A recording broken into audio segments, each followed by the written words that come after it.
నమస్కారం అండి. ఓం నమ శివాయ. శ్రీమాత్రే నమః. అరుణాచలంలో ప్రతి సంవత్సరం కార్తీక దీపం వెలిగిస్తారు. ఈ సంవత్సరం కూడా 2025 సంవత్సరంలో డిసెంబర్ 3న కార్తీక దీపం వెలిగిస్తారు. అంటే మన తెలుగు క్యాలెండర్‌కి, తమిళ క్యాలెండర్‌కి కొంచెం డిఫరెన్స్ ఉంటుంది. అంటే వాళ్ళది, మనది అంటే మన కార్తీక మాసం అయిపోయింది. వాళ్ళకేమో నవంబర్ 24 నుంచి కార్తీక మాసోత్సవాలు స్టార్ట్ అయినాయి. ఈ వీడియోలో మనం అరుణాచలంలో కార్తీక దీపం ఎప్పుడు వెలిగిస్తారు, దాని విశిష్టత గురించి ఒక్కొక్కటి చెప్పుకుందాం. స్కిప్ చేయకుండా వీడియో చూడండి. ఇక మనం వీడియో స్టార్ట్ చేస్తే డిసెంబర్ 3, 2025 సంవత్సరం, అంటే ఈ సంవత్సరంలో డిసెంబర్ 3న కార్తీక దీపం వెలిగిస్తారు. ఈ కార్తీక దీపం కరెక్ట్గా కృత్తికా నక్షత్రం రోజున వెలిగిస్తారు. అంటే డిసెంబర్ 3 బుధవారం వచ్చిందండి. ఈ బుధవారం సాయంత్రం 6 గంటలకి ప్రదోష కాలంలో కార్తీక దీపం కొండపైన వెలిగిస్తారు. అంటే ఈ కార్తీక దీపం వెలిగించడానికి కూడా ఒక కారణం ఉందండి. ఏంటంటే మహాశివుడు అగ్ని రూపంలో కొండపైన వెలిశారు. సో దానికి గుర్తుగా ప్రతి సంవత్సరం కార్తీక దీపం అనేది స్వామివారు గుర్తుగా వెలిగించడం అనేది జరుగుతుంది. ఈ టైంలో గిరి ప్రదక్షిణ చేస్తే చాలా మంచిదని చాలామంది తండోపతండాలుగా వెళ్తూ ఉంటారు. లక్షల్లో ఉంటారు గిరి ప్రదక్షిణ. సో మనం ఏంటంటే చాలామందికి ఆ టైంలో వెళ్ళి కార్తీక దీపం దర్శనం చేసుకోవాలని ఉంటుంది. కానీ అక్కడ జనం రష్ ఉండటం వల్ల మనం వెళ్ళలేకపోవచ్చు. అలాగే మనకి కొన్ని కారణాల వల్ల వెళ్ళలేకపోవచ్చు. ఈ వీడియో నేను చేయడానికి మెయిన్ కారణం ఏంటంటే ఇప్పటికే మీరు ఎవరైనా అరుణాచలంలో అన్ని ఫెసిలిటీస్ చేసుకుని వెళ్తే గనక హ్యాపీగా కార్తీక దీప దర్శనం, గిరి ప్రదక్షిణ చేసుకుని రండి. వెళ్ళలేని వాళ్ళు డిసప్పాయింట్ అవ్వాల్సిన అవసరం లేదు. అరుణాచలంలో ఒక విశిష్టత ఉంది. ఏంటంటే చాలామంది తమిళనాడులో కూడా వెళ్ళలేని వాళ్ళు ఏం చేస్తారంటే వాళ్ళ ఇంట్లో అదే టైంలో, అంటే ఇప్పుడు రేపు కార్తీక దీపం 6ంటికి పెడతారు, అదే టైంలో వాళ్ళ ఇంట్లో దీపాన్ని వెలిగిస్తారు. అలాగే టీవీలో మీరు చూడొచ్చు. టీవీలో దర్శనం చేసుకుని అదే టైంలో మీరు పూజ గదిలో దీపాన్ని వెలిగిస్తే మీరు దీపాన్ని చూసినంత పుణ్యం వస్తుంది.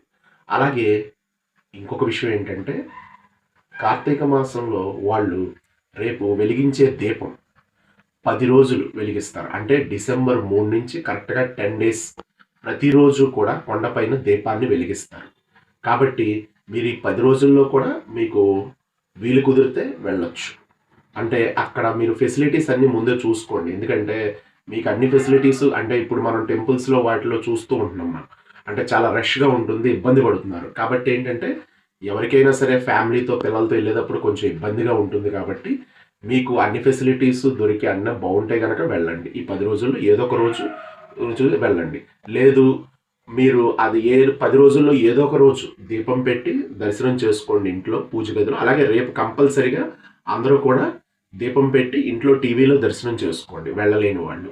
అలాగే కొంతమందికి రేపు ఏదైనా కొన్ని అనివార్య కారణాల వల్ల కుదరకపోతే 10 రోజుల్లో కూడా ఆ దీపం వెలిగించి 6ంటికి దీపం పెడితే గనక మీకు అరుణాచలంలో దీపం చూసినంత పుణ్యఫలం అనేది వస్తుంది. ఇక గిరి ప్రదక్షిణ అనేది మనందరికీ తెలిసిందే. అరుణాచలంలో దీపం వెలిగించే టైంలో లక్షల్లో గిరి ప్రదక్షిణ చేస్తారు.